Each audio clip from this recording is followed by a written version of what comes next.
TCP ध्येय के इस प्लेटफॉर्म पर आप सभी का स्वागत है, वंदन है, अभिनंदन है। साहित्यकारों की इस दुनिया में आज हम लोग चर्चा करेंगे कबीरदास को लेकर।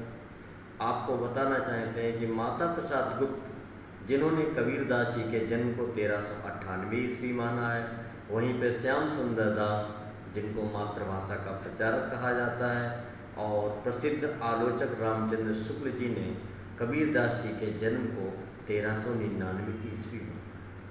कबीरदास जी का जो जन्म था वो काशी के लहरतारा नामक स्थान पे हुआ था, और इनकी जो मृत्यु है वो 1518 ईस्वी में मगहर में हुई थी। मगहर वर्तमान में संत कबीर नगर जनपद में स्थित है, जहाँ पे कबीर अकादमी की स्थापना भी वर्तमान प्रधानमंत्री मोदी जी ने की है।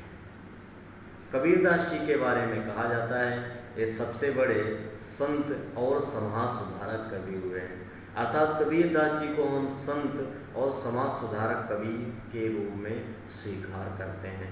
तो कबीरदास जी के बारे में कहा जाता है कि 1308 ईस्वी काशी जन्म लिया था, विधवा से था जन्म जुलाहा नीरू पाल लिया था, रामानंद गुरु थे इनके मगहर अंत हुआ था, भाषा इनकी पंचमेल खिचड़ी फिर बनी हुई थी।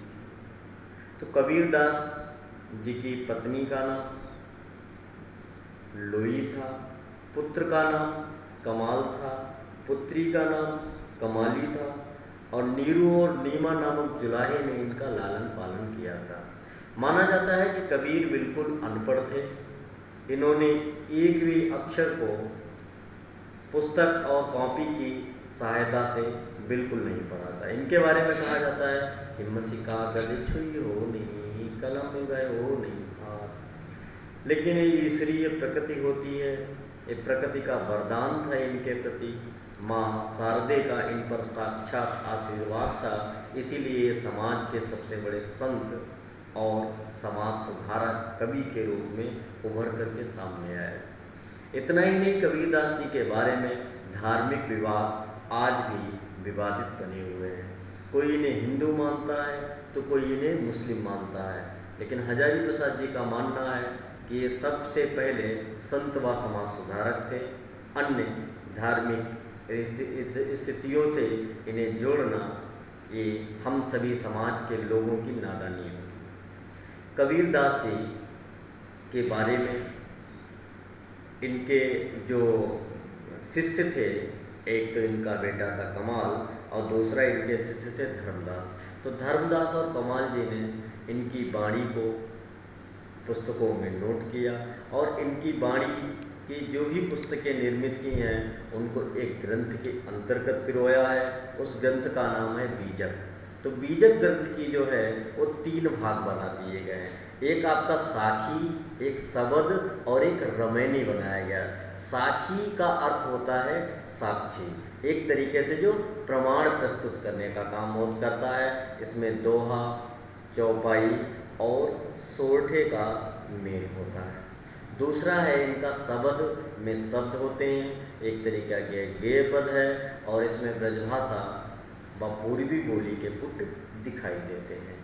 तीसरा इनका आता है रमैनी, इसमें दोहा और चौपाई है, ये भी एक तरीके से गेय पद के रूप में काउंट किया जाता है, और इसमें भी ब्रजभाषा व पूर्वी बोली के कुछ पुट दिखाई देते हैं।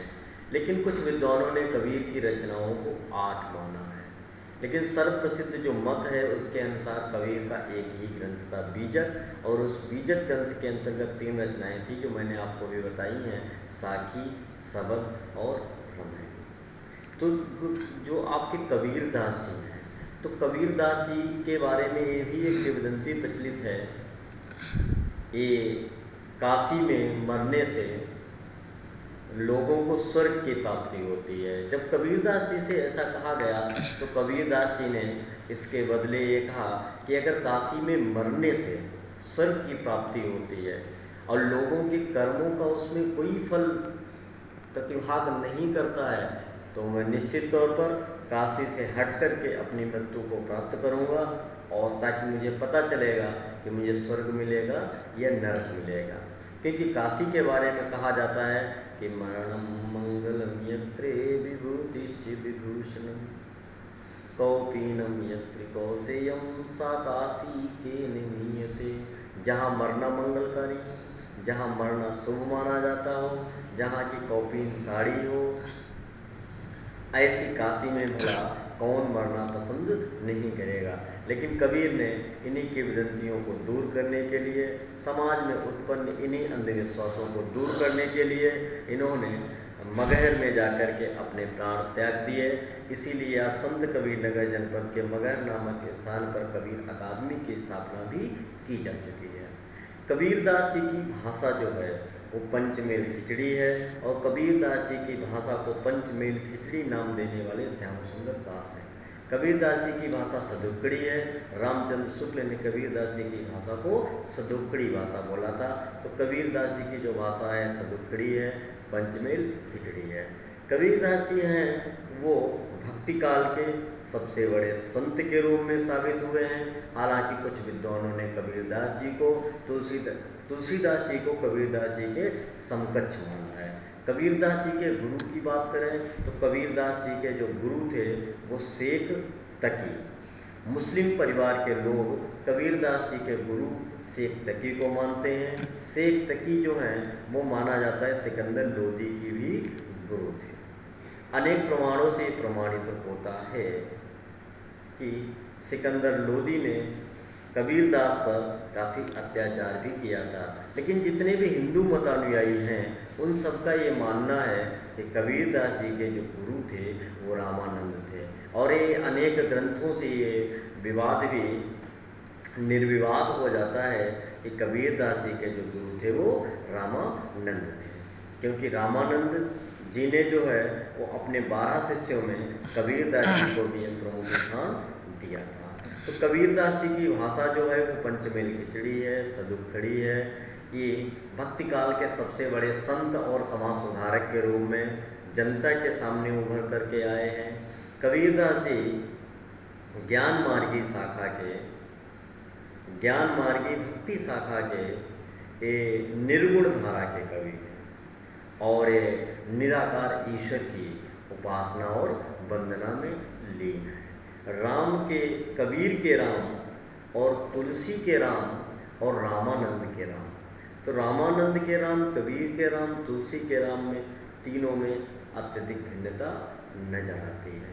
तो कबीरदास से संबंधित जो महत्वपूर्ण बातें थी वो आज मैंने साहित्यकार की राशि पुंज के रूप में आज आप सभी के सामने शेयर की हैं। अगली बार हम लोग बात करते हैं नेक्स्ट किसी एक साहित्यकार को ला करके। अगर ये हमारा संदेश कवियों के रूप में, समाज सुधारक के रूप में, संत कवियों के रूप में आप तक सही मायने में पहुंच रहा हो तो कृपया आप लाइक, कमेंट, शेयर और सब्सक्राइब जरूर करें। धन्यवाद।